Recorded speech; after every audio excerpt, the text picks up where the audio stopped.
আপনারা আমাকে একটু সহযোগিতা করেন, এটাই আপনাদের কাছে আমার প্রার্থনা। আপনাদের সমস্যাগুলো আপনারা তো অসুস্থ মানুষ বলতে পারবেন না, আপনার মেয়ে কথাগুলো বলবে। হ্যাঁ, আমার মেয়ে বলবো। আচ্ছা, বলেন। আচ্ছা, নমস্কার। আমার বাবা দীর্ঘদিন যাবত অসুস্থ, প্রায় আজকে 6 মাস যাবত অসুস্থ। ওনার হার্ট ব্লক হয়ে গেছে। তো ওনারে হৃদরোগ হসপিটালে নিয়ে গেছি।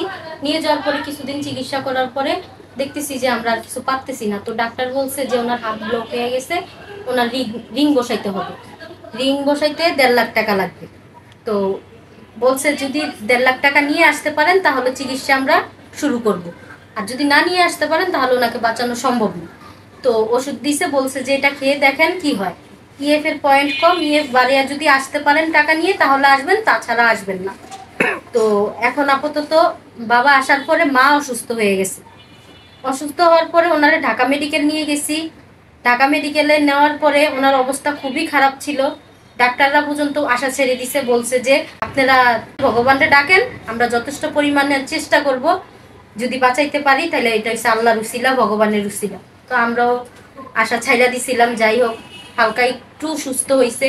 হওয়ার পরে আরও অনেক টেস্ট দিছে। তখন আমি ডাক্তারকে বলছি যে বাবা, আমাদের তো আর সম্ভব না, এখন আপনারা যদি নাম কেটে দেন তাহলে আমরা বাসায় নিয়ে দেখি কিছু করতে পারি কিনা, চিকিৎসা করতে পারি কিনা।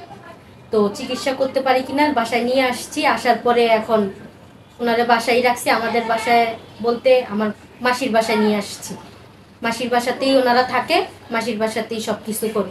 এখন ওনাদের থাকার মতো কোনো স্থান নেই। আমাদের বাড়ি গরিপুরে, আমাদের জায়গাতে দখল করে অন্য মানুষরা থাকে। থাকার মতন স্থান নাই, জায়গা নাই যে ওনারা থাকবে যে।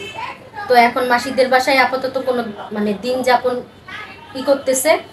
আর আমার কোনো ভাই বোন নাই, আমি হচ্ছি একা। আর আমার বিয়ে হয়ে গেছে। আমি যে এতটা সহযোগিতা করতে পারতেছি না, কারণ আমাদেরও আর্থিক অবস্থা খারাপ। তো এখন যদি আপনারা পারেন তাহলে একটু সহযোগিতা করলে ওনাদের চিকিৎসা আমি করাইতে পারবো।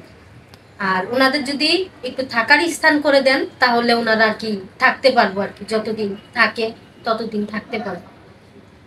আচ্ছা, আপনার নামটা? আমার নাম দিলীপ দাস। আপনার নাম? সাবিত্রী দাস। আচ্ছা, ঠিক আছে। এখন আপনাদের চাওয়াটা কি একটু বলেন। চাওয়াটা, আপনারা আমাকে একটু সহযোগিতা করেন, এটাই আপনাদের কাছে আমার প্রার্থনা। স্ক্রিনে দেওয়া বিকাশ নম্বরে যে কোনো কেউ সহযোগিতা করতে পারেন।